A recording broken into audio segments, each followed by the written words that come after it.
Get out the insurance cards, get out the co-pays. The office is open, my friends. Brought to you by Roto.com. So let's get to it.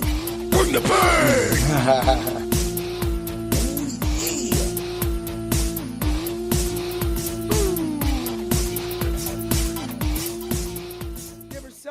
Self-high-five to all the fantasy football champions, and we're going to have ourselves an award show today. What's up, everybody? It's Heat Override, and I'm ready to bring the pain. What's up, Dan? How you doing? What's going on, bro? I'm doing good. I'm coming in like a hot banana. I'm coming in like, I don't even know what a hot banana, they call that a plantain, I think. You can cook plantains. You cook bananas too, but I mean, you make dessert out of them, right? Yeah, I cook bananas, man. You know, that's the best part about it all, man. Well, as everybody knows, the Fight Club of Pain does a bunch of UFC bets, a bunch of UFC DFS. Well, there's none of that going on right now. We already did our futures show, so you're going to have to go check that out. So if you want to think who we think all the UFC champions will be at the end of the year, go check that out. Also, I mean, I'm excited. The fantasy football season is over for most people. This was your first full season doing fantasy football, at least in a league with me. How was it for you, man? Yeah, it was cool, man. I mean, my commissioner's a cheater, though. I almost lost that match. I'm just messing with you, but I'm just messing with you. I almost lost. Here's a little thing. The guy I almost lost to, Justin. He's a Ravens fan. And on top of that, too, he's a good friend. This dude, between the baseball and the football league, has beat me in, I gotta say, 5 or 6 championship games. Like, So you won? No. Well, yeah. So you won the championship? I'm the champion. Look at that right there. I came in what, 4th? 5th? Yeah. 4th. I didn't see. Did you win this week? No, I lost last week. Oh, so I came in. Okay, so you came in 4th, so you won this week. Yeah. Okay. Yeah. Oh, so I don't even know if I won this week. I didn't know I was playing, so I didn't even set my team. Oh. Well, most people don't actually set their teams at that stage of the season. So a lot of people kind of just do that. But at the same time, man, I mean, it was a fun season. I will add the hard tight end position next year, so everybody will have to start one tight end. That will move off the flex. I'll probably keep it the same way. I'll just add the tight end so that you can't start as many running backs. And maybe everybody will draft running backs this year. Oh, add a kicker, too. Do one defensive player and one kicker. Did I take the kicker away this year? I took the kicker away. I did take no the kicker away. We didn't have a kicker this year. Yeah, I didn't like the kicker. It practically I voted it out because for me that's why I gave the extra defensive player. I figured the extra defensive player would make up for the points with the kicker. So that was my deal. Sometimes kickers score like 15, 20 points. We don't need that business. We don't need that business in fantasy football. I mean, I'm drafting Chris Boswell, so you know he's gonna. He's not. What's up, Angie? Oh, we got some comments coming in. What's up, Angie? Anyway, yeah. So everybody, this is a live show. We're gonna be giving out the fight of the year, fighter of the year, both men and women's. So that's all for the UFC only. I know there's a PFL event or Ryzen. There's a Ryzen event tomorrow. So we'll probably be able to throw some money on that. I haven't even looked at it. So we just don't do that. And we got to be able to make money off of it, people. This is a product at Dr. Roto. So if you haven't been to the website, get to the website, use code word WIN, and hopefully you are our rich friend so we can go win some money for DFS. We'll talk a little bit about DFS best ball, but I don't want to go too deep into it because I'm going to make a whole podcast about it. But this is an award show. This is also a fantasy football championship award show. Man, can we do Soup Can of the Year? We can do Soup Can of the Year. All right. We can definitely do that. That worst fighter of the year. And Patchy Mix. Patchy Mix. Oh no, man! I think Rafael Sequeira got it worse. Patchy Mix beat his ass. Patchy Mix is the bum of the year. Yeah, but he didn't get knocked out. That's the one thing. He didn't get knocked out. No, but he got punched in the lips 77 times in a row. Yes, through 2 matches. In the same lip. Same lip. His He's upper gonna lip. donate that lip, a freshly beaten UFC lip, $10,000 starting bid. So, that's what made this year so fun going into it. I mean, we'll switch a little bit out of football, and we'll probably dive back into it at some point. But what made this year special is, of course, starting your podcast journey like we talked about last week, and then bringing everything into fruition, learning, finally using and utilizing the round robin practically as perfect as we could to be as contrarian, cover, and have a chance at bigger money while putting a lot of bets together, of course. So the fact is that we were able to learn, adapt, grow, not only as a show, but in our skills and prowess of the UFC sport and the betting and DFS side of it. You think so, Dan? Yeah. I mean, this year was a learning. It was a learning experience for both of us because, I don't bet, so everything that I know about betting, he taught me. So, and, and at the beginning, you didn't really know a lot about the UFC, so I kind of taught you stuff about that too. So. Yeah, and you're correct about that. Again, it didn't matter that I was a fighter and that we could use these skills. I had to understand the product I was looking at. And so for me, of course, that product was numbers at first. And it's more than that now, but the product was a lot. I was that guy. I was guys looking at the numbers. I was listening to what you were saying. I was talking to the other members in the Fight Club in the Facebook group. And, I was learning because that's what I do. I'm a hands-on. I'm always a video approach to the NFL. MLB, you can kind of put your stuff. You just kind of know the people, and there's a lot of batters, pitchers you can go through, who to attack, which day to do it, when. That's a big issue. If they're playing in Coors Field, that's a massive, massive advantage for DFS slates for the MLB. But when it comes to fights, your fighter just has to have, I guess, a bad day at the toilet if it's really going to equate to something. And that's really what makes the UFC just as good, if not better, than a lot of the other betting and DFS sports. Yeah. Do you agree? I completely agree. I mean, the UFC is so much different than any other sport when you're betting on it because they could be heavily favored to win by knockout, and they could lose by knockout in the first round. It's all one lucky punch. That's it. And so I think this is where people who bet every other sport and only money lines for fights don't understand that. They don't understand why the negative 1,300 loses. It happens. Sometimes you have a bad approach, or you just kind of go into an area, you're like, I'm going to do this. Kind of like you could even use the Alex Pereira fight the first time against Ank. He kind of went in there and was just ready to defend the takedowns and went and throw his backhand or his reverse punch. Next thing you know, he goes in there and he goes, I'm going to wreck this fool. And he beat the shit out of him. So that's what happens. So I love that aspect of it. But the fact that you can hedge, this is what makes the UFC different. For everybody that's jumping in, this is a live show. You want to talk, you want to ask questions, you want to give out some ideas or whatnot, just throw them in there. But this is what makes the UFC different.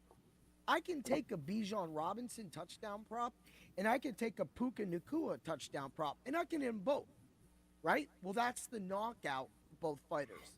The thing is that that's that own single bet. And instead of having to make two different bets and win two different bets, you make one bet.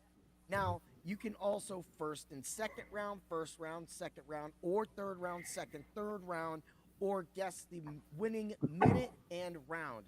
That is where it gets a lot more intricate in being able to use it to your advantage against the books, pushing it towards both fighters obtaining this knockout or submission, as opposed to picking one side. I guess at first that was a little confusing for you, but you understand that a lot more, right? Yeah. I mean, just betting in general was confusing for me because I never really did it before this year. I'd make a parlay on the NFL, just who would win. Just take, straight games, who would win. But I never really looked into it and the way we break it down. And, I've won a few this year, and I lost a few this year. So. Yeah. And I think that's where, again, going back to what we try to do at Dr. Roto, why we're one of the cheaper DFS sites, but why we're going to all hear Dr. Roto on Saturday in the morning, and pretty soon Saturday and Sunday, because baseball season, they have Doctor on 2 days.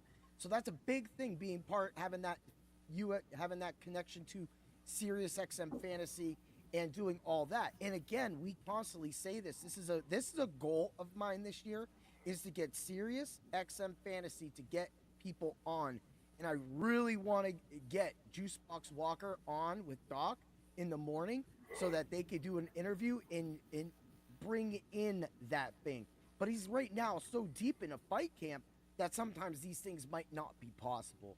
But it's something that that I want to make possible, because I feel that it's worth talking about, at least in one show during baseball season, at least too. Like the whole year we got UFC, but we're not going to talk about baseball. We're going to talk about a guy trying to beat another guy by throwing a ball. How about somebody trying to dissect somebody with their fists, right?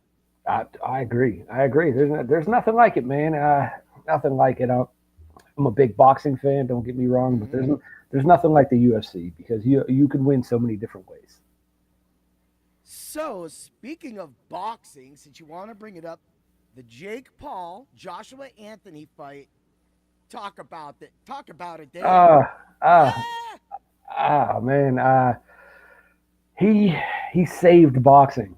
He did. He saved boxing from Jake Paul charades. I mean, I understand what he was doing. He was making money, and he was bringing eyes to the sport of boxing, and I respect him for that. But he wasn't fighting good boxers, and the only two good boxers he fought, he lost to. Yeah, that's right. I mean, that's all there is. That's all there is to it. He fought an old, washed-up Ben Askren. Yeah, he fought Ben Askren. I know. He fought Nate Diaz, and Nate Diaz took him to a decision in a boxing match where Nate Diaz only threw 50 punches in the whole fight. That's just wild. I mean, he fought Tyron Woodley twice. I mean, he did beat Anderson Silva. I'll give him that, but Anderson Silva's an MMA fighter. He's not a real boxer. Yeah. I mean, he got a knockout on that night too of Woodley. Yeah. I mean, but Tyron Woodley, I mean, he went from having an iron chin to a glass jaw in a year. He's Iron Mike Tyson's Punch-Out reverse order. Yeah, I mean, Iron Mike, your glass jaw.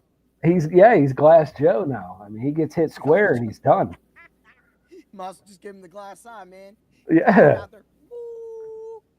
But anyway, that's the crazy things that's just about it, that, like, we talk about this, and we'll get to the awards really soon. We'll leave the Fighter of the Year and we could do an overall Fighter of the Year, but we'll do men's and women at the end. We'll start out with some other stuff. But that's funny because you bring it up, because did you see, I never sent you this list, and so there was this list that went out that these unfortunate fates have come across Jake Paul's boxing partners. So Nate Robinson, no one ever heard from him again. Ben Askren, lung failure, almost died. Woodley, bankruptcy.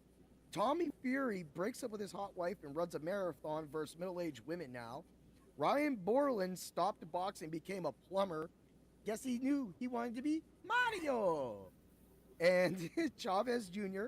got deported. And Anthony Joshua was hurt in a car crash today in Nigeria. Yep. I mean, I don't know. I think if you lose, if you even touch them, then something bad's going to happen to you. But I don't know what it is. I'm not going to. There's a cash cow somewhere, a little angry at what happened. Yeah, I'm not gonna say nothing. But I mean, as a person, I like Jake Paul. I think Jake Paul's a good guy.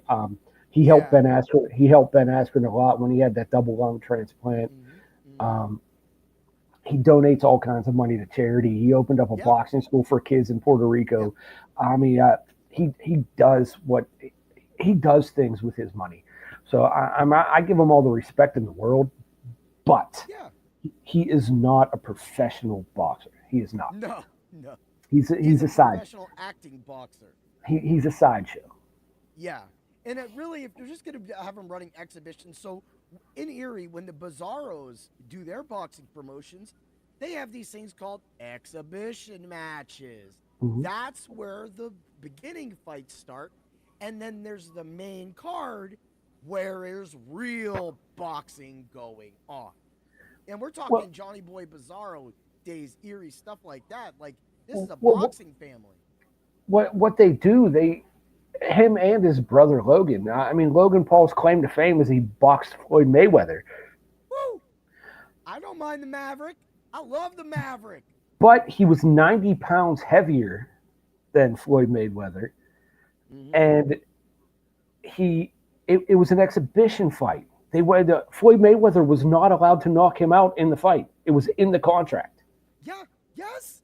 Brian just brought that up too at karate the other night. It was in the contract. It wasn't a real fight. Yeah. And that's why what happened, and now all this bullshit wants to come out.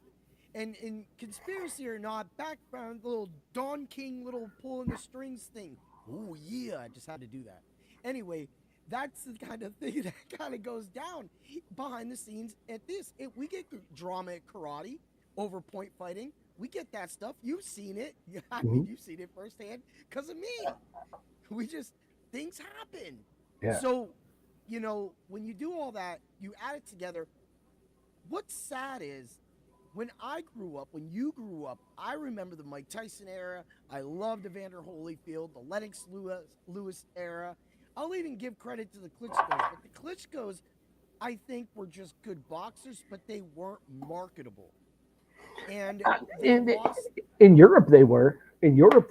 Well, yeah. I'm not going to talk. I'm talking about in the States. So this can be, how do you want to call it? This could be a centralized, biased opinion. But in America, it's been pushed aside. It's been pushed aside by every other sport, especially the NFL. And UFC has even turned a lot of people off of it too. I feel the UFC and even some of the other ones are putting out a better product than what boxing tries to put out now, other than the recent fight with Crawford. Yeah, there was a lot of politics in boxing for a long time, and the only people that were allowed to win were the people that they said could win. And I'm not saying any names who they are, but everybody can make assumptions. Certain people were only allowed to win, and all the viewers and all the fans got mad because it turned into politics and it wasn't a real sport. Yeah. And I want to say, I almost want to blame Rocky 5. Well, yeah, Rocky 5 for exposing that, for making a character like Don King turned a pro boxer, Tommy Gunn Morrison, against Rocky for a street fight. Now, that right there alone kind of tells you how that went behind the scenes. It showed how the crumbling can happen, how the relationship between a fighter and a coach can be severed over somebody stepping in, a cash cow stepping in and influencing things. Kind of like like a lot of scandals with the UFC, Isaac Dalgarian most recently, et cetera, et cetera. There's these things that all sports have black eyes, and this is just some of them, and unfortunately they come up sometimes. Yeah, but boxing is making a comeback, man. It really is. There's a lot of great fight. There's a lot of great fighters out right now, and I wish people would get back into it. It's an exciting sport. It's an art form. It is, and for me, that's where I feel that part of at least America and putting it on the TV as a brand and kind of what WWE paved the way for the UFC is to make a deal and stop charging $80 for 5 fights when one of them might end or not even start, like Yeah. Blanchfield Barber. You're paying to see that fight. The Yeah. name, you promoted it, But and now I we mean, don't get it. under every card, it does say cards are subject to change. Under Yes. every card, because they have to watch their backside on it. Mm-hmm. Mm-hmm. So it does say cards are subject to change on every fight card. Yeah. And for me, that was kind of one of those, where you kind of step into it, you get the feel, and you're like, you go. Let's say you go to a Lakers home game and you want to see LeBron. Well, LeBron might be taking the night off, so your $400 ticket and your $5,000 parking and your $10,000 pop Yeah, might you might just be that, and you could yeah. just say, "Yeah, I just had a great time." It might be one of the 25 games he sits out a year. Yeah, and so for me, that's what kind of went through all of this into a combined thing, and that's why I think where the fall of boxing came in, the rise of the UFC kind of came up, was able to put out some great product, and in a way not overshadow boxing, but kind of put it off to the side as the combat sports top promotion. Do you agree with that statement, or you still Oh feel that boxing still has a significant value over the UFC? no, no. Well, if you want to make more money, you're a boxer. Yeah, That's what it is. Boxers make way more money than UFC fighters, unless you're Conor McGregor. that's right. And that's where even like you hear the comments from Tom Aspinall's dad or whatever the internet's putting into their mouths, what's true, what's not. You could go to Francis Ngannou. He left, but he left because him and Dana White were just clashing. They Mm-hmm. weren't they just weren't going to work together. And of course Ngannou was kind of being an asshole himself and inserting himself on others behind scenes, and whether the stories are true or not, we don't know. But the fact is that he gets paid better now to do what he does, and it's easier for him. Yeah, yeah. Go I ahead. mean, he doesn't have to take takedowns. He doesn't have to take leg kicks. He doesn't have to take body shot. I mean, he doesn't have to take any of that. He stands in front of people and he throws his right hand. That's what he does. I mean, that's Francis Ngannou. He's a sideshow now. That's what he is. Yeah, I And mean, that's sad. That's sad, man. So, that's what I'm trying to get at. Is it just now boxing is just the sideshows? That's where just Anderson Silva's going to go? Is that what Holly Holm's going to do now? It's like, well, Holly Holm came from boxing. yeah, I know Holly that. Holm was a decorated boxer before she got into the UFC. So All right. I'll give you that. Okay, I'll give you that. So that definitely works on that. So, but for me, it. I guess what I'm getting at. Do you think it's a UFC retirement pot now? Or is yes, that?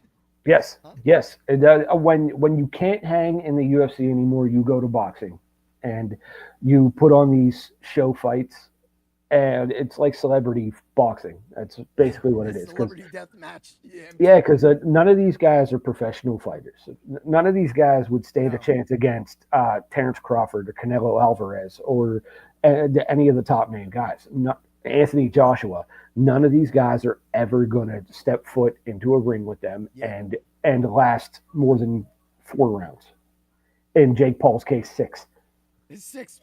Hey, that was so easy to make money off of too. Like that's the thing that people forget about. Like what we were able to do with the Fight Club of Pain was to be able to nail these finishes. What's funny is I got my FanDuel for the year. I got it, and for the first year, the Fight Club has existed. UFC was my number 1 betted sport. Now, of course, it was the whole year, but it became my betted sport, my most betted sport, because we were making a lot more money at it. The lines are better. And people are out there just ignoring these lines, Dan. I mean, start watching the show, man. People got to start watching. Yeah. We'll tell you what to do. We pick those fights. We give you this. Just do that. It's going to make you a profit. We profited this year off of it. My UFC by full destroyed my football. Football's been muddled down by nothing but bots in multiple lineups. You have to only play single entry, and the single entry wins are only going to be $200, maybe $500. So is that what you want to do? Is that what you want to do? You want to be in that boat? You know, I mean, our guy Trevor got lucky. He threw down $444 on a single entry. He went to our DFS Hero site that we have a partner affiliate with, so use code word doc for 20% off. He put that lineup in on Sunday night, the late slate for the 4 p.m. games. He won $297,000. Doink. $297,000. And these people don't want to watch the Fight Club. They don't want to come to Dr. Roto. They just want to stay in their little bubble and think they're smarter than most experts without the tools. That's the problem. People think that, okay, so even me thinking I'm better than the computer, I have access to the computer, and a lot of you do not. So you're getting my side, Dan's side, the computer's side. What more do you need when it comes to the UFC? And with the UFC, a lot of the time we disagree on the fights, man. A lot of people will just have to make a decision on who they trust more. Yeah, we had a guy on the Ultra Contrarian show, and Steve is a Ravens fan. So we had a guy. He goes Jacobs or Henry, and I go okay, and I'm like, I don't trust Henry. I feel that the Packers haven't been rushing the quarterback. We got Huntley in there. Willis is in there. Which running quarterback is going to get hurt? I just didn't trust it. I say Jacobs. They didn't even play Jacobs. But Steve said Derrick Henry, 3 touchdowns. So hopefully that guy did play Derrick Henry. But we said that. We said, look, I think I'm being safe. And that's when Steve goes, I know it's a homer pick, but I'd rather take the best player on the field for that day. And the best player on that field was Derrick Henry. Yeah. So hopefully he's not this weekend. Yeah, you Steelers, man, get your TJ back. So let's before we get into the awards, let's go back. Do you remember the first card? I wouldn't say the first card we covered because I started covering before it, but do you know the first card that the Fight Club started covering? Give me 1 second. I gotta grab my notebook. Give me 1 second. Oh, Dan needs his notebook. So while we get that, we'll just also say I made 3 championship. I can't hear you. I can't hear you. No, I'm talking to the crowd, people. I was talking to the crowd, guy. I was talking to the crowd. Give me 1 second. I got my notebook right here. First card we did. First card we did. He's got it. While he looks at that, I won 3 fantasy football champions this weekend. Won me some money. Got some entry fees into next year. This was a profitable fantasy football seasonal league again for me. So again, that's what we do at Dr. Roto. You got that answer, Dan? Yeah, first card we covered was UFC 316. All right. So that's okay. So we covered 316. I had already been doing a lot of podcasts before then. That's the first one I did. So you wrote down. All right. So this is the reason why. So the first one I actually jumped in on. The first one I bet on was Adonisai versus Imavov. And I lost that. I didn't know who Imavov was. Now that I know who Imavov is, I would have picked him in that fight. My first one was Duplessis versus Strickland too, because I've been seeing a lot of Strickland. So I was like, what's this Sean Strickland dude about? All right, so I got interviewed to DDP. Of course, that was in Sydney. So, of course, that's the first time I saw Zhang Weili, and of course, you had that was Justin Taffa versus Teixeira, Jimmy Crute, Rodolfo I Bellato. I lied. I lied. It was UFC 314. 314. Okay. I was like, 314. man, I kept swinging. So that was a good card. I had Colby Thicksnix Yeah. on Three that card. 314 is the first one I did with you. All right, so that was 312, of course. So UFC 312 was my first step in. So then after that was Cannonier versus Rodriguez, where Rodriguez got punked, and that's where I learned a good, valuable lesson to make sure you cover. I had the Cannonier second and third round knockout, and it was a plus 700. It returned my money on all the knockout props I had on Rodriguez that night. Cejudo versus Song, that was. I feel like you were around for Cejudo versus Song and Manel Kopp and Almabayev. I may have been, man. That's the first one I have. That's the first one I have written down. I might have just went off the top of the head on those ones. Okay, all right. Well, yeah. So we got a little sophistication in here. So yeah, we definitely did that because that, and this is how you'll remember it. Cejudo versus Song was Seattle, and that is when Juicebox Walker fought Menafield. Oh yeah. I was there for that. I was there for that. Actually, I think the first one I ever did with you was a Calvin Gaslam fight, and I called him the Burrito Bandit, and it stuck. Yes. Is this one? I mean, man, we had Feely versus Costa. We had Abdul Malik. Oh, dude, I owned this one. This was the one I destroyed for the betting side. Hey, we saw Rafael Sequeira's been getting knocked out all year long. The only guy that didn't knock him out was Juicebox, and Juicebox is mad about that. But Juicebox beat the brakes off of him. He did. He and people forget Rafael Sequeira is a big dude. He was taller than Juice. But Juice said, I don't want none of that biz. I'm gonna take you out. So yeah, that's where all this started from. And then of course we got the 313 Petty Anklev. So this together. Oh yeah. I was around way before 316 then. Mm-hmm. Yeah. Yeah. Emmett versus Murphy because you picked Emmett. I picked Murphy. Yeah. I mean, I have all of it written down somewhere. Yeah. I only grabbed one notebook. I have three over here. So. And it was UFC Fight Night Moreno versus Ursig. That was my first perfect card. Yeah. And I didn't. If I would have did round robining then, now, and I did a 13 leg. I went 13 and 0, and I didn't even put a bet on it. Oh man. I did 3s and 4s, and I did it, and that was the 1 week. Because every week I always try to do, put all the bets in, put the fighters. I just go right down the line, put it all in, put just a bet in. I don't round robin that at all. And that, because if I round robin, it'd be like 10,000 bets. And even at 10 cents a bet, I'd be putting out $1,000. But that day, I'd have probably won $100 million because I would have been gold. Yeah. Yeah, that was a great fight.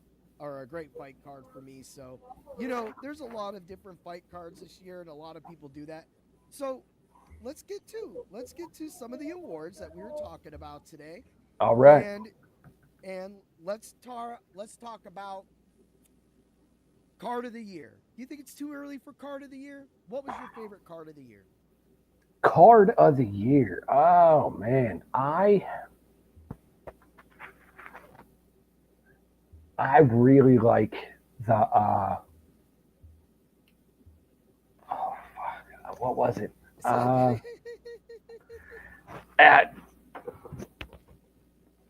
gonna go. You go. I got to think about that one. You gotta think about that one. Yeah. So my card of the year is, and we'll just actually go. I'll give you a small list and see if you agree with this, because we're having fun with this, people. We're doing our thing, and yeah, we have some of these written down, but I didn't give everything to Dan. I like to throw Dan off a little bit. Yeah, you throw me off a lot, man. He's like, this guy. So let's go with 317 Taporia versus Oliveira and 319 Duplessis versus Chimev, 320 Ankalev versus Pereira 2, or 322 Madalena versus Makachev. Yeah, I will say it is Madalena 320. versus Makachev. Yeah, 322. That's the one I was going to say, but I couldn't I remember know, which one it was. My female fighter of the year is on that card. Okay. This is pretty easy. That's a pretty easy one. So that's mine. We agree with that. Yeah, 322 was the card of the year, man. Yeah, that was something we were so excited. I think our show was like an hour and a half that day. That was crazy. Yeah. All right, let's. I wanted to get the card out of the rear. Worst fighter of the year. Patchy Mix. He's going Patchy Mix. I want to say it. There's probably. Oh. But I'm not going to say it. Rafael Sequeira is the worst fighter for me. He's worse than Patchy Mix. Well, you get to pick Patchy Mix.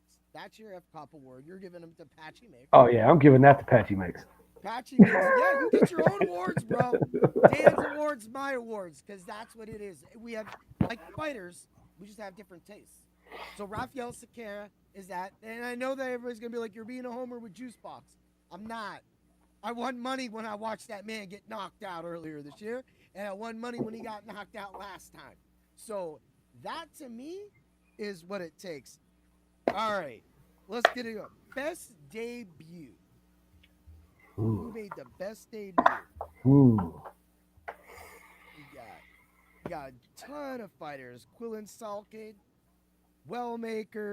Gautier. I have that here. Give me a second. He's got it. I got it. I actually have Wellmaker written down. Wow. Okay. All right. Oh, hold on. Let me. Some people are liking Salkids because Salkid's good. Gautier's good. Vallejos was nice, and he had a solid year. Yeah, Vallejos good. Yeah, and he could have had a knockout of the year. Yeah. We will cover knockout of the year. I'm not gonna like it. I'm taking Gautier. And I really like David Martinez too, man. Yeah, he was good. He won us some money. I gotta give you that. I mean, this is yours. I'm taking Gautier. You don't have to take Gautier. You can take Gautier. But I just think that every time that man steps in the ring, the other man gets wrecked. Literally wrecked. Yeah. I think I'm going to take Vallejos. I love it. I don't think there's anything wrong with that at all. I think giving Kevin Vallejos an award is crucial, because I want to remind people that a lot of people doubt against Vallejos, and he had not only a great year, but coming back and getting that was a comeback a lot of people are talking about too at this time of the year. Getting that comeback, getting that knockout, cashing that money for us, that right there is another one of those things that the Fight Club was able to produce for all of you. And because of that, I fully back Vallejos as that as well too. I think both these fighters deserve an award, and I think that honoring both fighters is definitely something we should have did. And we did. So, let's move along. Best striking performance this year. Best striking performance. I got to give it to Petr Yan in his last fight against Merab Dvalishvili. Woo! Dan! Oh! Wow! Okay. That one caught me off guard. And I honestly, I got nothing. I literally had my pick, and I'm like, no. He defended, as a striker, he defended a man that beat him, ragdolled him, he learned, and he took Boxed his him face off. apart. Boxed his face off. I'll definitely give. I like that. That's I love that move. So, who do you think is rookie of the year? Let's say rookie overall. Rookie of the year. There's a lot of good ones, man. Yeah. A lot of good ones. I'm gonna be a homer on it. I'm gonna give it to Juice Box. Yes. I'm gonna be a homer. I'm gonna be a homer. I'm gonna give it to Juice Box, man. What he's what 3-0? Yeah, well, he's 1-1 with the loss to Menafield, but that was a decision. The Menafield fight He was won that. It was short notice. Yeah, he won that fight, man. Yeah, he did. Because that's of course when I was talking with Juice about that, and I was talking with you about that, and you were just like, "Who's Juice Box?" That was the first. Yeah, or I mean, you gotta give it to Skalid too. Yeah. Sal Kid. Yeah. You might have to get it to Sal Kid as a newcomer. We'll give them both one. We'll give it to Sal Kid. And look, Gautier got an award. You're just crushing fools. But Sal Kid got a sweet ass head knocked out. And that man slumped like a tree. Slumped. And that could even be knockout of the year. Yeah.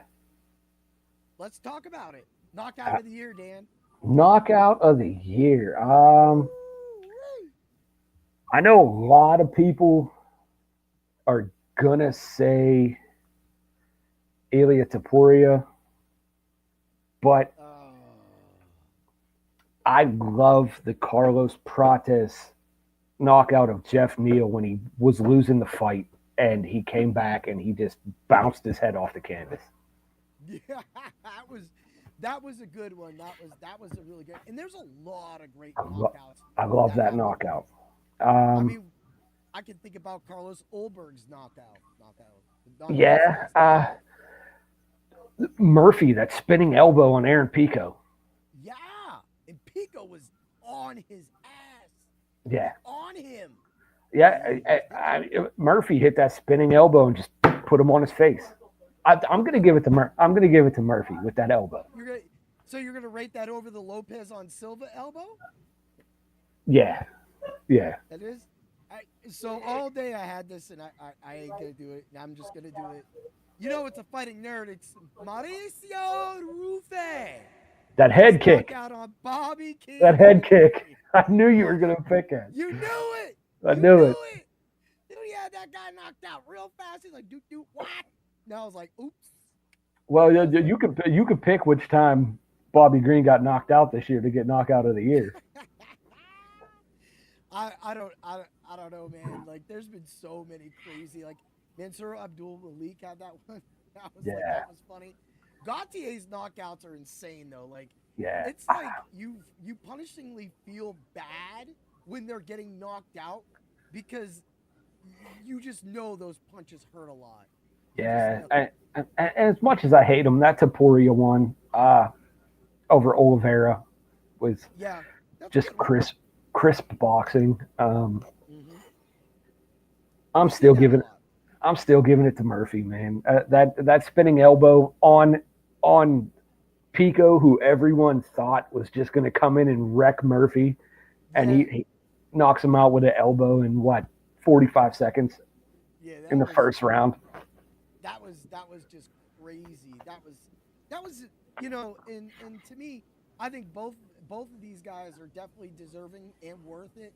They put the show on, they made it work, and they had. I mean, Rufy, he went back. I saw that he's recently stopped training with the Fighting Nerds as much because he's working on his ground game now. Yeah, and he just feels that the Nerds' science of how they dissect the fights isn't working towards his style of learning to defend the grounds. So I can totally respect that. But at the same time, that's what you kind of got to do sometimes as a UFC fighter, as an MMA fighter, is sometimes you can have all the great things working for you in one spot, but you just need this little extra. It's like Rocky 3. When Rocky had to go to Apollo, and had to learn how to box like Footwork. Apollo. Had to learn his footwork, man. Exactly, Dan. Footwork. Once he learned the footwork, he was able to move with Clubber Lang. So we have a Clubber Lang. We have a Mr. T. We got all this going on, dude. We got Mike Tyson. We got so much fun. So now that we're getting in, let's move along to which one we want to do. Did you do a Best submission? comeback. Did you do a submission of the year? Let's do submission of the year. Submission of the year. You already know mine. What's yours? It's Gene Silva on oh dude, I'm losing his name now. Oh. Why am I not remembering this? Bryce Mitchell. Bryce Mitchell. I was gonna call him. I don't know why the B was throwing me off. Yes, when he wrapped him upside down and almost ripped his head off. Yeah. Just acting like a full demon that entire fight, waiting to take him down in that fight, and then at the same time kind of work at it that way.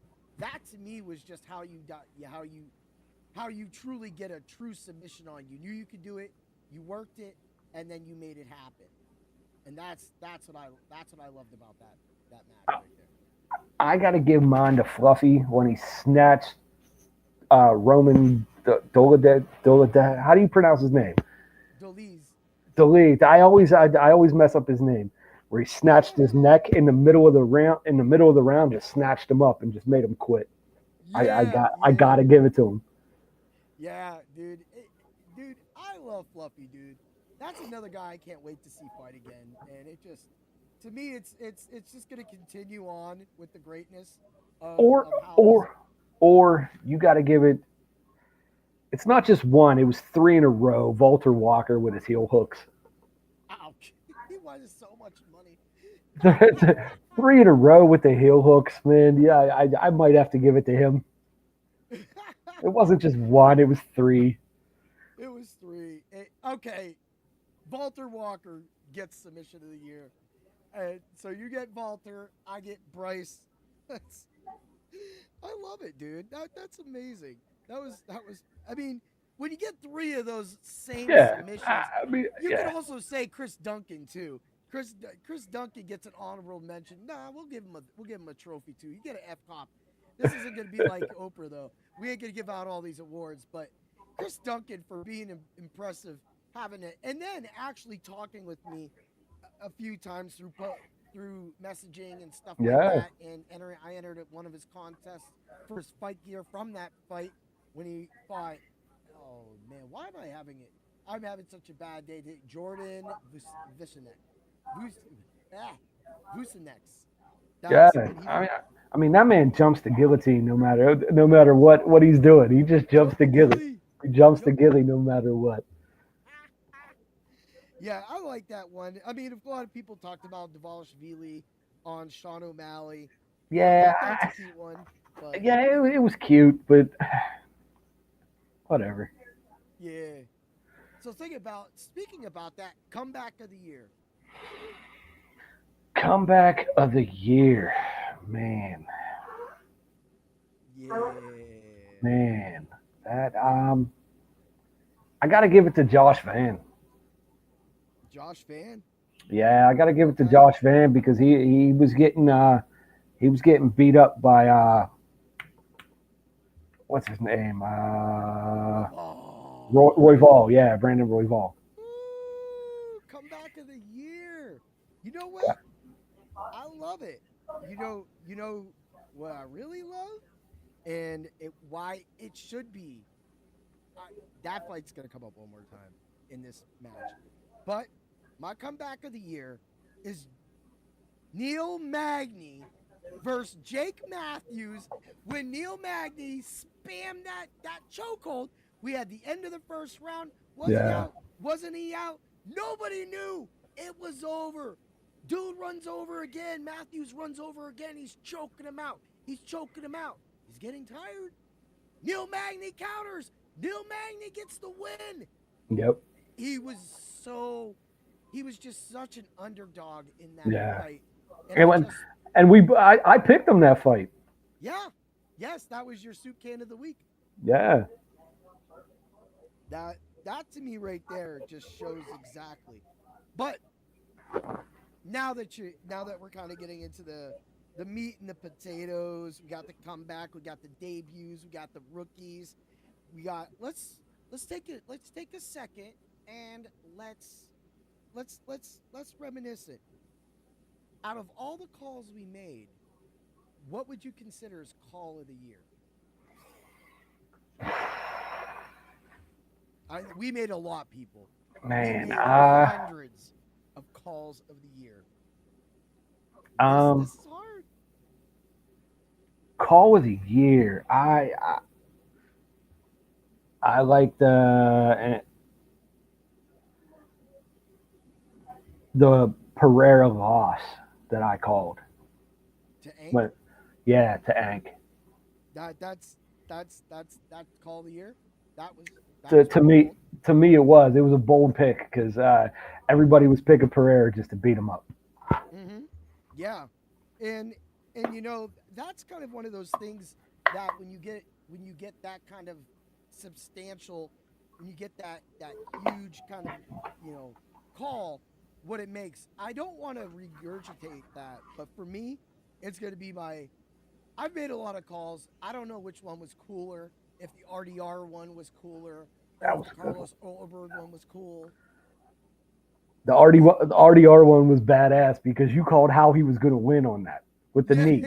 With the knee. You called it to the T. So that's going to be it. We also hit a plus 2,300 on that for that call. You know what? Another thing was crazy is when I was what's that? I was going to say I really like my Michael Johnson pick too. I was going to wait for that. The Michael Johnson pick.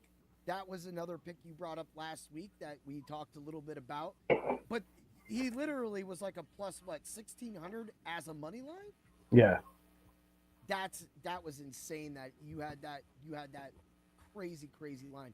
But that RDR pick when he fought Bo Nickal, that was insane. But that wasn't even the best call. Actually, the best call of that night was the plus 2,600, and I can't remember offhand who that was. Of course, this is like way back in the day, like back earlier in the year. So it was on the same card, and I always just kind of go to the RDR one.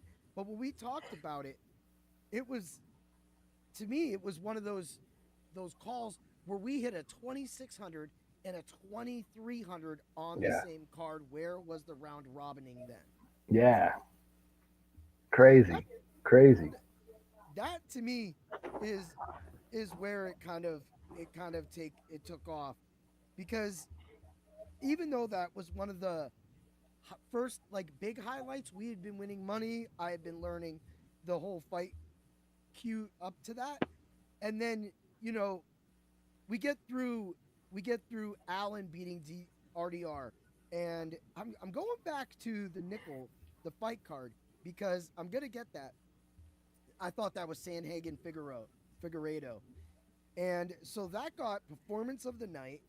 And then also that was the Daniel Rodriguez. Yeah, that wasn't Daniel Rodriguez. It was Daniel Rodriguez. That was Gaston Paul. Yes, it was the Daniel Rodriguez knockout. He went into that fight as a plus 102 against Santiago Ponzinibbio. Oh, yeah. In round 3, he knocked him out.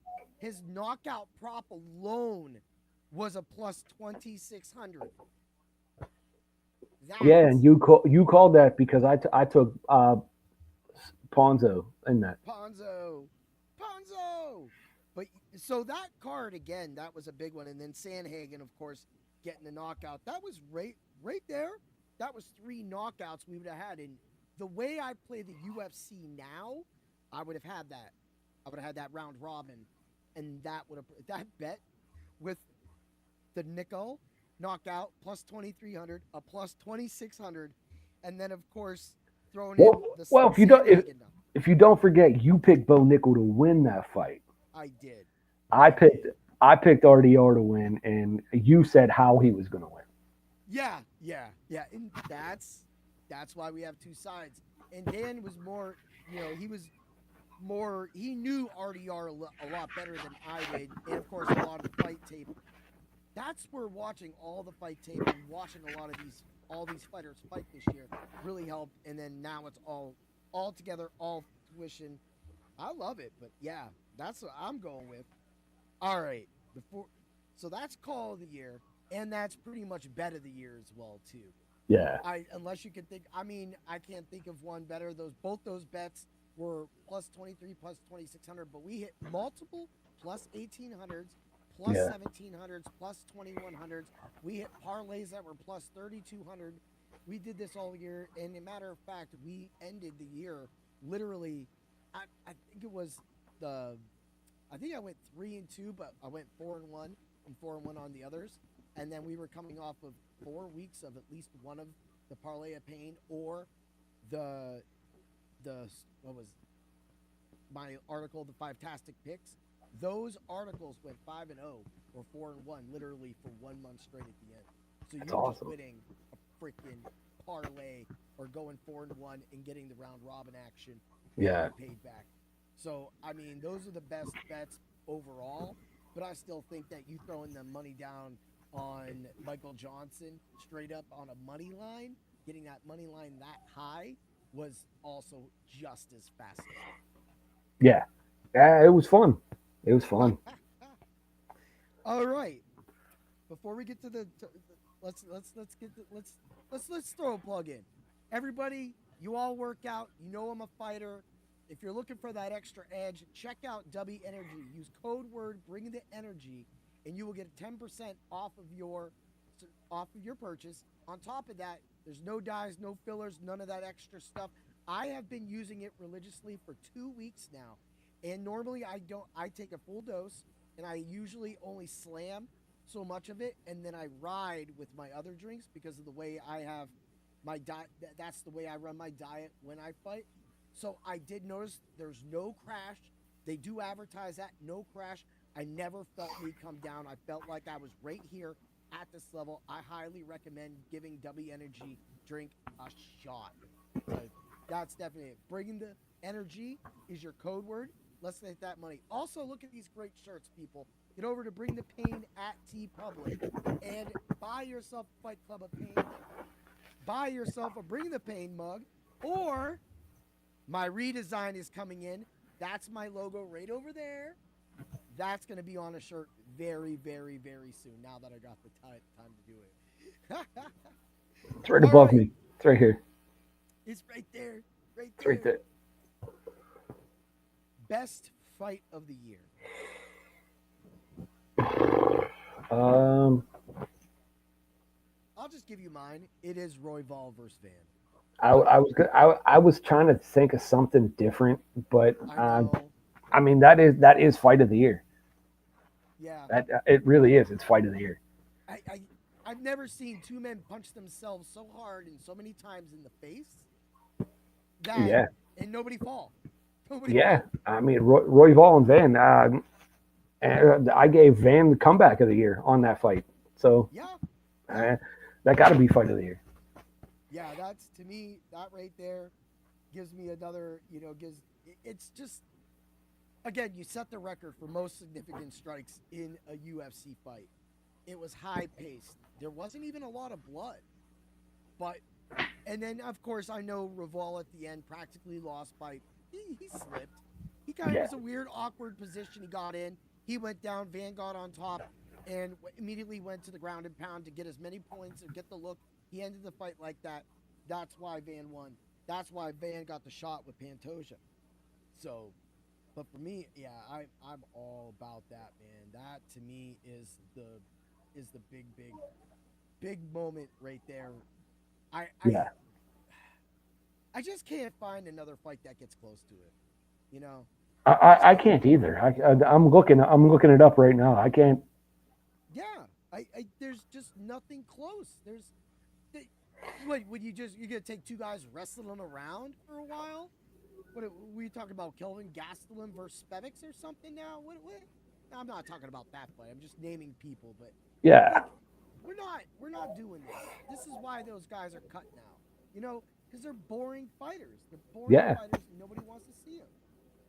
And that's the way I think it feels like when he gets everything over.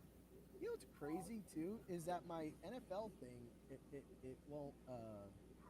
it will not let me scroll. So I'm just kind of stuck where I'm at. And I was just looking. I know that means nothing to you, but so when we get out of here, I'm not going to have my music. Apparently, that kind of makes me mad. I don't know why it's doing that. I don't know why. I was like moving it around, and all of a sudden it just says, "Nope, that's not going to work now." Hit override. So then I started messing around with these things, and then now I'm like, "Oh, okay." So, at that being said, we both agreed with that. It's hard to think. Let's move along. The best women's fighter of the year. Who gets your award? Dude, it has to be the GOAT, Valentina Shevchenko. I second that. I mean, she's untouchable. She's untouchable. I mean, I don't think she's lost a round in the last 3 years. No, you brought that up too during our fight talk, and to me, that right there is setting the record, Yeah. showing the belts, dominating someone who is dominating herself. What? Zhang Wei Li. That like that. Okay, so if we were gonna go back to fight of the year, that wouldn't be fight of the year because Shevchenko showed she was the bigger, badder, stronger fighter. That was Yeah. just a great fighter beating another fighter, no matter how great or how Wei Li tried to get out of it. Shevchenko had an answer for everything. So what Shevchenko is doing right now hasn't been seen since George St. Pierre. Yeah.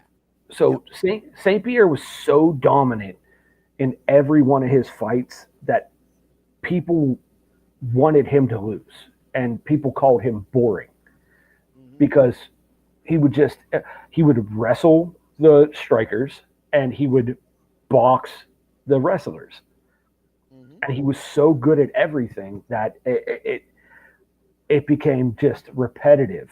As soon as his fight was announced, you're like, all right, he's going to win by decision, because that's what he did, and she is the female George St. Pierre. Yep. Whatever way she finds a way, and that goes to the training, that goes to the camp, that goes for everything. I totally agree with that. All right. Men's Fighter of the Year award goes to Dan. Talk about it. I got to give it to Merab Dvalishvili, man. He was 3-1 in this year, and he defended a title 4 times in a calendar year, which has never been seen before. Did he get beat up in his last fight? Yeah, but I think it was because he did so much in so little time. I mean, he fought every 3 months. Yes. And he was dominant in 3 out of 4 fights. I have to give it to him. But on the other hand, I could also give it to Peter Yan. Okay. Because he was very dominant in both his fights this year, and he proved why he's the champion this year. So I mean, I love that division. I don't think that division gets enough credit. Yeah. But fighter of the year, man, I got to give it to Merab. And we talked about this. I do agree with you as well too. And when you think about fighter of the year and him losing his belt and that match at the very end, and I thought about Pantoja, but for me, what set Dvalishvili off from everybody else was the level of his opponent. Even outside of this year, you're talking, if you go back to the Yan fight, even the Aldo fight, the Moraes fight, that's where you could just say, whatever. But you got Cejudo, all right? But then you have O'Malley versus Dvalishvili 1. Boom. Then you go Nurmagomedov. Boom. Then you go O'Malley again. Boom. Then you go one of the hottest fighters right now and out It almost got choked. How he didn't choke out Corey Sandhagen Right? multiple times? Or knock him out. He almost knocked him out in the second round. Yeah, yeah. He took him apart, and Sandhagen has been on a tear himself. There's a reason why he deserved that fight. There's a reason why he was in that fight. Yep. Rob just took him apart. He did what Shevchenko did to Zhang Weili. Yeah. And then you finally, after wrestling, fighting that much of that level of opponent, your body just taps out sometimes. That's why even in point fighting, when the season starts, all the fighters are there. It's after the holidays. It's a month or two in. They're all there, and then they all get beat up by me. And by the end of the season, they're nowhere to be found because they're done. They're tired. They're old, and they don't want to deal with the shit anymore. The Rob Rush just done with it. They don't want no part of that. Yeah. I mean, we've never seen a fighter dominate the way he did 3/4 of this year. Yes. That was I mean, you've never seen it before because it's never happened. So yeah. And for me, that goes back again to the level of quality that the UFC has had, and just being able to be a fighting champion, get it out there. We could go back to what Cena did with the U.S. title. I know that's fake, but it draws people. You talk about this. I listen to the Talk is Jericho all the time, and he brings up how, like, and he'll say, anytime we would put Rey Mysterio on a card, that card would always sell. His merchandise would always sell because people just love Rey Mysterio. Yeah. So this is what people like. People love. People like Sean O'Malley. People like Max Holloway. And you could say John Jones and GSP, and even some of us liked Ronda Rousey. Don't be hating, people. Some of you guys like Ronda Rousey and girls. So, am I wrong? I mean, people did like her. So, star power, man. power. They all had star power, and I don't know if Marab has star power, but he does have fighting talent. He is one of the top 5 fighters in the world. So it doesn't matter. That's pound for pound. So yep, yeah, he's definitely top 5. He's in there, and again, no knock on a lot of these fighters as well too. We had a lot of great fights this year. We had a lot of bad fights. Yeah. Do you think that what Shevchenko was able to accomplish this year trumps what Marab was able to do? No, because she didn't fight she didn't defend that title 4 times. Yeah. That's right. He defended his title 4 times. That's unheard of in 1 year. That's and for that to happen for you, like this year, I won't lie. I just said that a lot of my people were wore down. I won't lie that I was in some ways maybe wore down, but my body's so in tune to it that I was ready to go out there and fight and still be able to go 110%. But again, point fighting is different. I'm not getting wrestled down and beat on, having my ribs crunched, having my legs jacked up. I'm not having any of that. If I had that going on, taking 4 fights like that, I probably wouldn't be taking 4 fights. Yeah. I mean, it's crazy. Taking 4 fights in 1 year, that means he never left training camp. Ever. He never left training camp. As soon as he was done fighting, he went straight into another training camp. I'll throw out a shout out to Ange on We Want Picks. He brought that out about Kyle Barallo when he went into that fight, and I just saw that fight. But anyway, what he went. I'll name the fight in a second. When he went into that fight, not his last fight, the fight previous that. When he went, he's literally been at every UFC event. Yeah. He's literally been at every UFC event. So Ange goes, when is he actually training? Because he's in the stand all the time. So for me, that happening right there alone is kind of where, if you're in the gym too much, does it just eventually you just slip up? Or if you're not in the gym enough, you definitely are most likely going to slip up. if you work out too much, you know this. Your body starts to fail you. Um, when Yes. when I fought, man, the more I trained, Marab's not a young guy. Marab's in his late 30s Yep. or mid 30s. Um, your body starts to wear down, and it doesn't matter how great a shape you're in. Your body needs rest. Yep. And I think it was just a big culmination of everything that happened in that Peter Yan fight. Mm-hmm. Uh, Too much training, too many title defenses, too much pressure, and I mean he had the weight of the world on his shoulders, and Yep. look what it got him. You know, Yeah. it lost him And his so belt.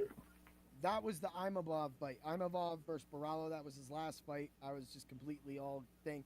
And of course, as we know, that was a September 6th fight. Yeah, Baralo had fought Cannonier on August 24th. yeah, And he had been to all of these different events in all between this and before those fights because, of course, he fought back on May 4th's card when he fought Paul Craig. So for me, when I'm looking at these fights, I'm looking at that. I agree. Sometimes you got to have the perfect chemistry to go in. Like right now, I could have went last Tuesday and fought. I took the day off. I gave myself, time. This week we fought yesterday. yeah. That made one. I will tell you this: fighting and watching a Los Angeles Rams game. Nah. That was wild, man. That was wild, dude. I was jacked up. I was at one point. I was just over by the door like this because it was so bad. It was Man, so bad. and I think that was Stafford's chance to get the MVP, Yeah. and he didn't. I think he lost it yesterday. Yeah, I think to Drake May. I think Drake May. God, I hope not. I 5 touchdowns, man. Like Man, from the beginning. I'm a Steeler fan. I hate the Patriots. I know, I do too. I don't like him, but the thing is maybe he still wins it. Maybe the votes still come in. Maybe he ends strong. I really think he would have definitely got it. The Rams just needed to beat. They needed to beat Seattle, but they ended up splitting. That happens. They split with San Francisco too. Yeah. Get Arizona next week. But at the same time, I don't know if that's gonna. If he goes out and throws 5 touchdowns, that might make it a case. If he goes out and gets us to the NFC Championship game, that might make a case. But until Yeah. then, I don't know. I think you're right about that. Maybe I'm wrong with Drake, man. I don't know. He's playing lights out though, man. He really is. Yeah, and up until that, the one thing that was, I looked over at the wife and I go, he just tied the most pick sixes in NFL season. It wouldn't be much more just to break that record, and he almost did. Yeah. He almost did. I was flipping out. I was like, no, and then big catch by Puka called back by illegal formation. Yep. I was just, I was besides myself. But another thing too is, I had a lot of implication. I was going up against Bijan Robinson in that championship, so he stressed me the hell out. This dude had Bijan and Kyle Pitts, and I was like, all right, 3 touchdowns, 100-some yards, Bijan. That's like 46 points. I said my kicker's gonna need some points, and I had Mevis for the Rams, and he ended up getting like 7 or 8, and I ended up winning by 7 points. So it was close. There you go. Your kicker won you the game. It did. It was just enough defense to stop a 229 rushing 2 touchdown, and he got a bonus for the 98 yards. He got a 40 and a 50 bonus wrapped together for 4 points extra. So I was getting a little scared, and I was like, I thought it was a lot closer, and then I went and checked, and it was like I was still 14. Bless you, 14 Thank points. I was like, woo! I was like, I got it, dude. They are so mad at me in that league. They're so mad at me in that league. Like, they did not want me to win at all. I mean, I gave up the title last year. Yeah. And I said, keep it warm. I'm coming back for it. It's my title again. You got it. And that's kind of where fantasy football can go. You kind of find somebody like Josh Allen. That's who started that for me. I was always about get your quarterback late, and we were always a two keeper. So I'd always keep my quarterback, keep a wide receiver, keep a quarterback, keep my running back. So then eventually the commissioner got, his name's Keith.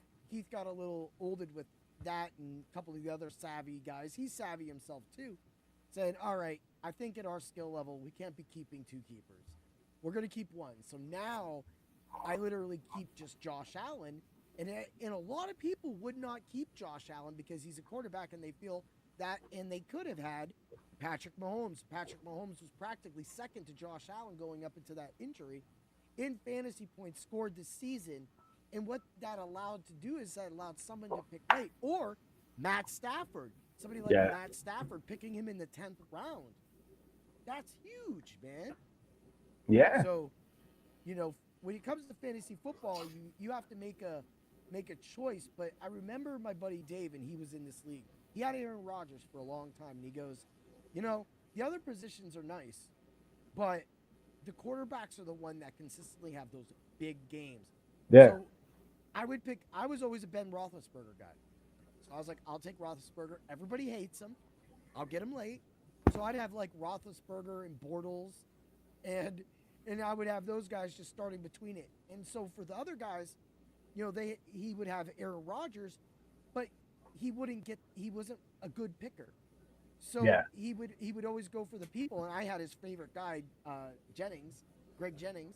So I was keeping him, and then keeping people like Aaron Jones and other players at that time that just could have been anybody. Steven Jackson, there was just a lot of players, Le'Veon Bell, that I would pair with these guys. So now it's one of those things to where, he said, keep the quarterback, and I've seen it.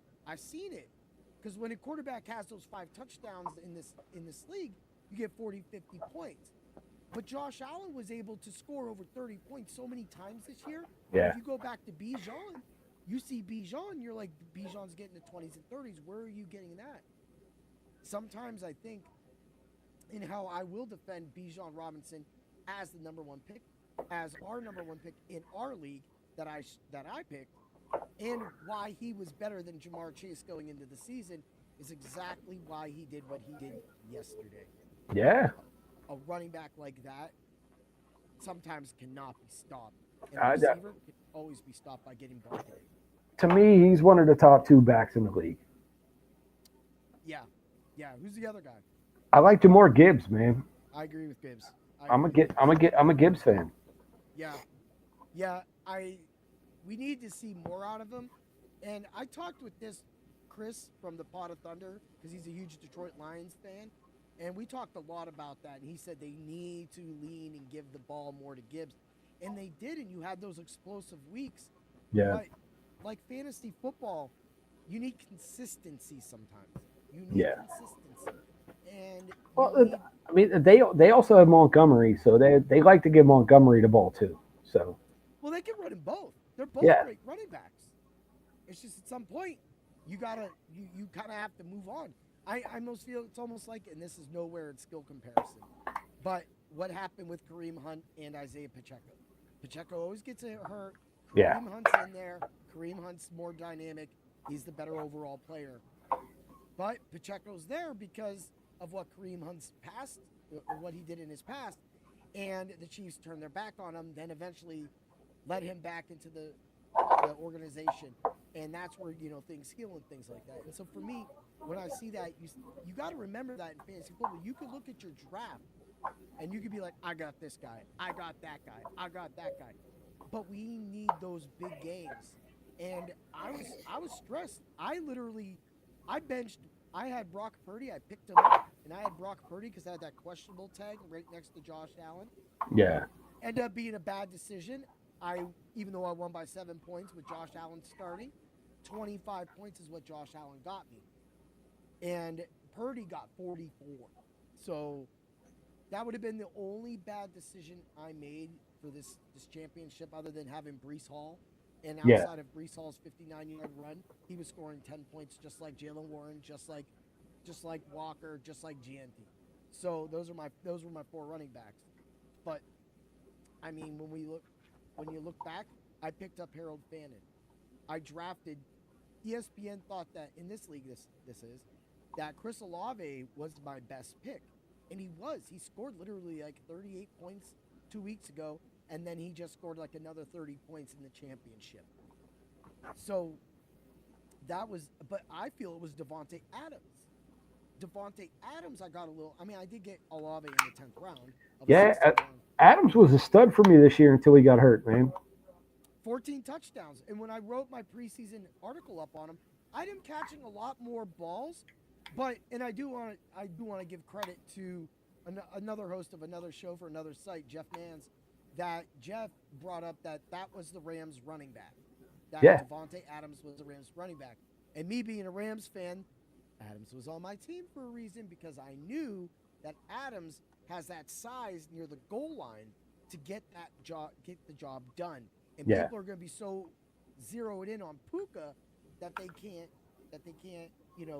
they have to respect that. And now we have Parkinson's coming up and Mumfield and all these guys because Matt Stafford makes them look good. It comes back to the quarterback. Yeah, Matt Stafford's been good forever. He's been good forever. He was good when he played on an 0-16 Lions team. Yeah, he was. And, I'll go back to this is why you need teams like this. The Steelers felt that they had to trade away George Pickens because they felt that DK Metcalf and Pickens wasn't going to work. They found out this week why you have to have two good receivers in this league and not MVS. Because I got nothing. I got nothing. He couldn't catch that ball. Did you see? Did you watch that game? Yeah, I watch every game. All right. Adam Thielen and Gainwell were open every play, and he did not throw them the ball. Yeah. They were open every play. Yep. Adam Thielen just standing there in the middle of the field like this. Yep. And Gainwell wide open all the time. In the end zone on that last throw, wide open. Yeah. And he did not throw the ball. And for me, I don't know if this comes down on Rodgers threw it. If Rodgers made those calls and he felt that he wanted to do that, the problem is you're throwing it to MVS, a guy who has had suspect hands, has never had a consistent career. I did write him up this year though, but I wrote him up on the Seattle Seahawks. But that's Aaron Rodgers' boy, so like they're friends. So of course he was going to get playing time. Yeah, and I'm fine with him getting the play time, but MVS is not that goal line guy. No, MVS is not that. That would have actually been Adam Thielen, or what I know that Washington got hurt. Jonnu Smith. You had Freiermuth down there. You have Freiermuth wide open all the time. And they throw it to MVS, and that's why I'm saying DK Metcalf catches a fourth down pass. He threw the ball to Scotty Miller 10 times in that game. 10 times. Scotty Miller. Good old Tampa Bay Buccaneers, Scotty Miller. Yeah. Like, people, this is not a wide receiver corp in Pittsburgh. It's a tight end corp. And I know that falls on Arthur Smith in the way he wants to use things.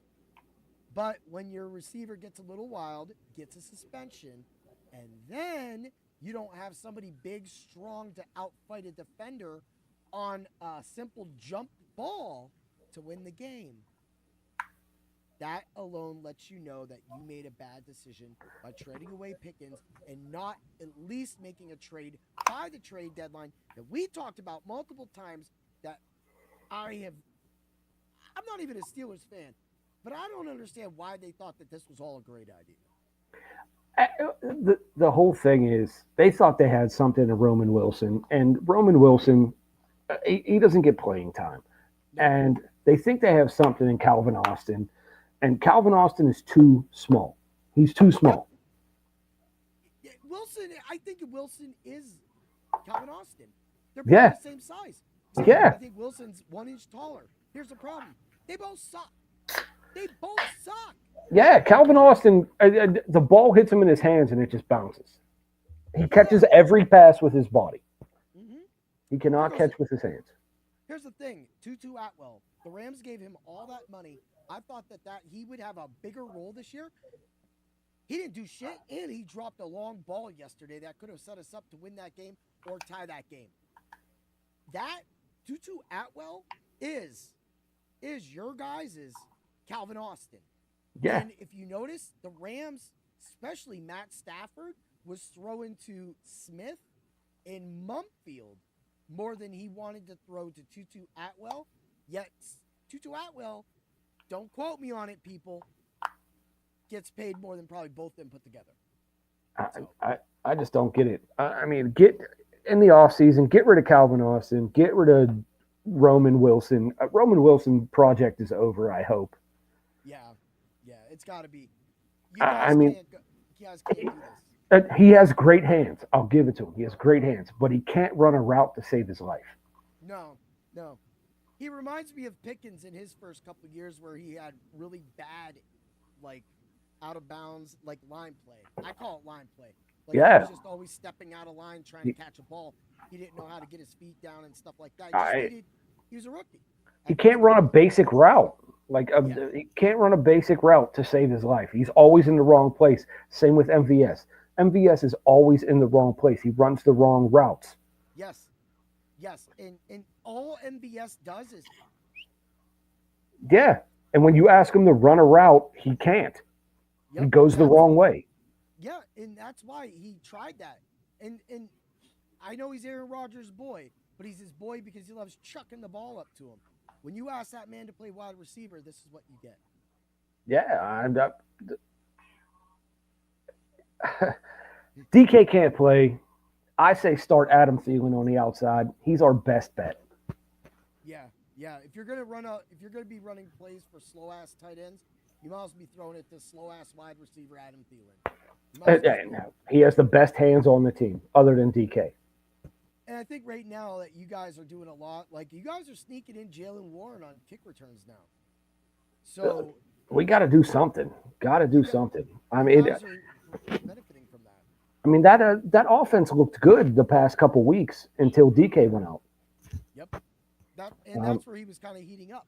Yeah, and then the defense looks good right now. Mm-hmm. It's not getting beat very badly.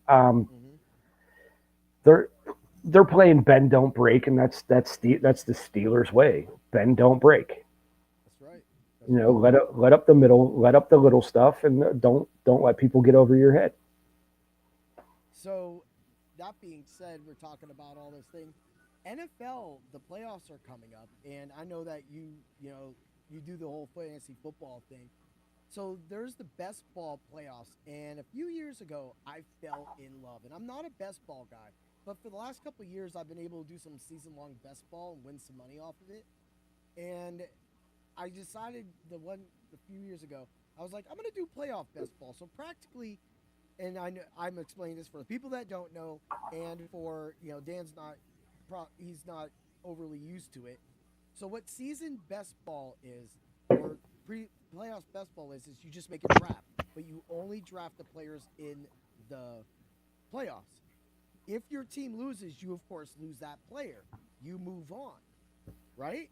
So then the next week, after wild card weekend, and we get into the championship weekends and stuff like that, you could do another best ball. So the whole ride to the Super Bowl, I just keep best balling. And a lot of people have different strategies. Best ball being your top scorers are going to be in your lineup at any moment. You don't have to start and sit them. They just get put in there. You don't do anything. So that's kind of the same way with the UFC best draft that we got going on that I was telling you about. Okay. So that's what it's like. So it just gives you your top 3 scores. Well, this gives you your top offense. And if you guess it right, you'll have players all the way to the Super Bowl. And I had only Kansas City because everybody went after KC because I picked late that year, the year I did it. I made it all the way to the finals. And the finals were, I made a $135. I placed in the top like 18 or 19%. So it's like the top 10, top guy was like $1 million. Second person was like $200,000. Third was this, that, and the money comes on down, and then you get to that pot. But to get to that, I had to go through the entire season. Yeah. Well, no, I went through this was a playoff lineup. So I went through the entire playoffs, and when I got to the Super Bowl, all I had was Noah Gray. The only chief I could get was Noah Gray. And I got him. And he got a couple points. But, if I had a chance to actually get the other players, I did it. But that's where I like to look at the best ball thing, and you select this team. All right, now you have these players. If you have a chance to switch it up that next week, select these guys, and try to nail that. So then by the time the Super Bowl's over, you not only have practically, hopefully, hedged yourself, but at the same time have been able to, if you picked right originally, you've got the most money to make in that championship, because the big monies are the ones that are going to be up after the regular season ends this weekend. So Yeah. it's fun, dude. So I'm going to say it right here in front of everybody. I have a proposition for you. Yes. If the Steelers win on Sunday, will you come to the playoff game with me at Heinz Field? It depends on what's happening. My treat. I would be fine with that. It just, we gotta figure out, like, if that's the weekend that the dance is. You know what I'm saying? I don't know. I don't know if I buy tickets and you don't come, I'm gonna be mad. As if you guys got to beat the Ravens first. That's what I'm saying. If we win, come down and we'll go to the game at Acrisure, a playoff game. Let's see it happen. If it could happen, dude, I'll make it happen. We'll make it happen, especially after winning the championships. Yeah. Yeah. Let's do it. Let's get there, because I know I get to see the Rams on this side of the town. Well, actually, the Rams are going to be in Philly. Yeah, well, I mean, to me, that's a 5-hour drive. For you, that's probably a 6 or 7 hour drive. Yeah. I don't think I want to go to Philly anyway. No. I get mugged or something. I'm not that big city kind of dude, even though I'm from Erie, PA, where it's a city, but it ain't Philly. It ain't Pittsburgh. You said you've never been to Acrisure. No. Come down, man. We'll go, and it's a playoff game, so. I'll wear my Steven Jackson jersey because it's gold. There you go. I do have a Bettis jersey somewhere, but I haven't seen that. I mean, I think I know where it is, but I don't have my Rams Bettis jersey anymore, because I would wear that. There you go. I would do that, but I think I probably would end up wearing my Steven Jackson jersey, because it's the third color gold. It's an all gold, so that'd be your yellow. I know you guys are yellow, but I would blend in. I would blend in just nicely. Hey, it's all right. Well, you see so many different jerseys down there. It's fun. Oh yeah, dude. Yeah. Let's see if we could get together for that. Man, we got on this one. We got an hour. We got 90 minutes of straight fun ass times and good. Yes, times sir. and all that stuff, dude. I'm ready to have some drinks. I don't have to go into work later. I mean, I would be having a drink, but I didn't get anything brought to me, and I'm out of coffee. So. I don't know. My boss called me while we were doing this, so I don't know what's going on. So I got to call him as soon as we're off of here. Look at the world's trying to get us and stuff, man. Dude, I gotta tell you some crazy shit later after we get off the road, because I can't. I don't want to. You already know it's got something to do with my job. Yeah. When you hear this, you're gonna be like, you can't write this up, but you can write this up, because it's practically everyday life for some people. It's wild, dude. I cannot understand it, but we'll talk about that. That's what one of these times we're gonna do one of my conspiracy podcasts. We're gonna put it behind the paywall. Let's go. I'm down. Make people pay for it. Did Avicii really kill himself or not? One of those things. Was he off? What's going on? There's so many ways we could do some stuff. Is there a hole in Antarctica? Do dinosaurs exist? Did they? Do the Titans, are the Titans the real mountains? Those are the big bodies. People, we got all these things going on, man. But overall for the year, I loved a lot of these fights. There were so many fights going on, and we didn't do a lot. We did some prep for this show, but everything was spontaneous through the show, because I feel that that's sometimes, even though we'll be like, hold on, let me go look that up, because we're old. We can't think about all this stuff. I can't remember everything. I But can't. we get hit in the head a lot, people. Oh, Used to. I used to. You still do.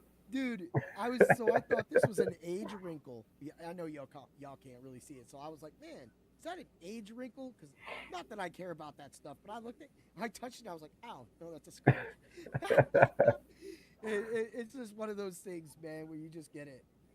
But I got speed lumps all over my face, man. They don't just go away from getting punched in the face so many times. you're just like, they're just right there. They're just right there. They're just there all the time.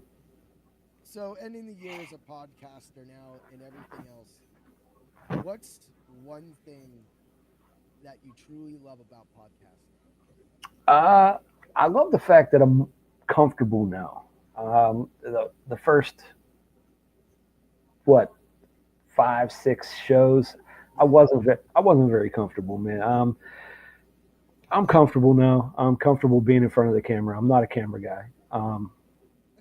But I I like everything about it, truthfully. Yeah. You know what's funny is that you just said that, and this is in those 5 weeks. Remember that time when my camera got blasted out and you were just sitting here alone? And I was somehow I was just listening to it. It came in and I heard it because what I heard was hello. I think it got dropped or something, and I just Yeah, started laughing. Yeah, that was it. Now it's like you had that happen. Now you're like, okay, I'm gonna start talking some crazy stuff. The Steelers need to yeah. fire Mike Tomlin, blah blah blah blah. You just I mean, if it ever happens again, I'll just talk. I'll just talk about the next fight. yeah, yeah, definitely, man. It just to me again shows it. You know, and for me, again, I'll go back to what I said last week. Just the growth, being able to learn a new sport, being able to talk with you, talk with Angelo, talk with Juicebox Walker, talk with Connor Seifert from here in Erie. Just in so many more interviews I did this year. Simon Shackleton, Chris. To me, to have people on and to actually relate to people, have a great conversation. A lot of these people that we've just recently met, like Juicebox, we just met him. He's not somebody you're going to run into every single day. He lives in Springfield, Missouri. This is somebody Yeah, you don't know other than watching on the UFC fight. So for him to be able to come on, that's just one of those those great things. But that's how podcasting connects people, and that is the true harmony of life. If it is podcasting right now, then it should be podcasting right now because I think people have lost the art of communication, and I think that podcasting brings that back.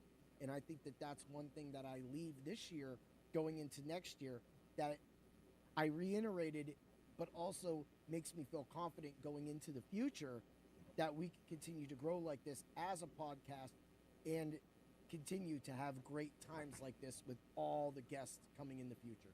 yeah, man. I truthfully, next year I just want to grow and just continue to get more comfortable with doing it, man.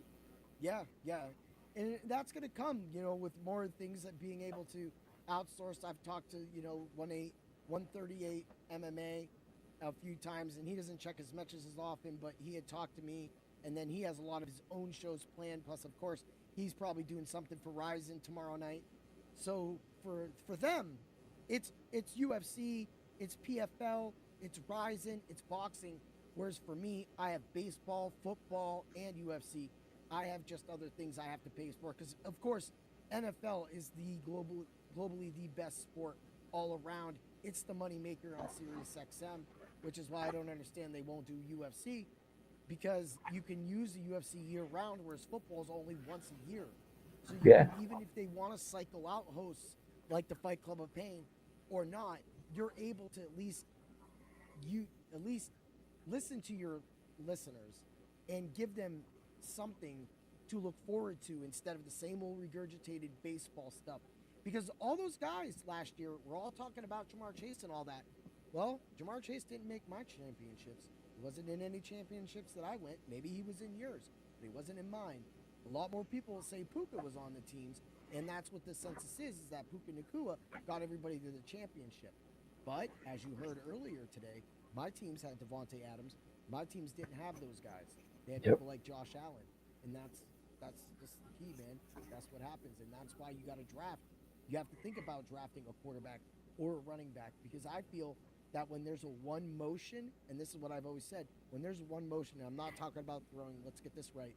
You're handing off to somebody. He's taking the ball. You're throwing the ball to somebody. But as we saw with the Rams games yesterday, interceptions popped out and everything like that. So that's what happens in life. That's what we do, man. Yes, sir. That's how you bring the pain. Ooh, yeah. All right, bud. Super long episode. I want to thank you. Yeah. I'm ready for the new year. You got anything before we get out of here? No, man. Thank you, everybody, for watching, and we'll see you in a couple weeks. And since my thing won't scroll, you don't get no music. But guess what you get? You get some beatboxing. Yo, people, the pipe of a pain. Gonna be the best. People want to know that. Let's make it rain. Cash all day. We gonna be winning. Let's go and slay. Woo! Thanks for stopping by the office. Get your fantasy prescription by subscribing to the channel and checking out drroto.com. And until the next visit, be well and take care.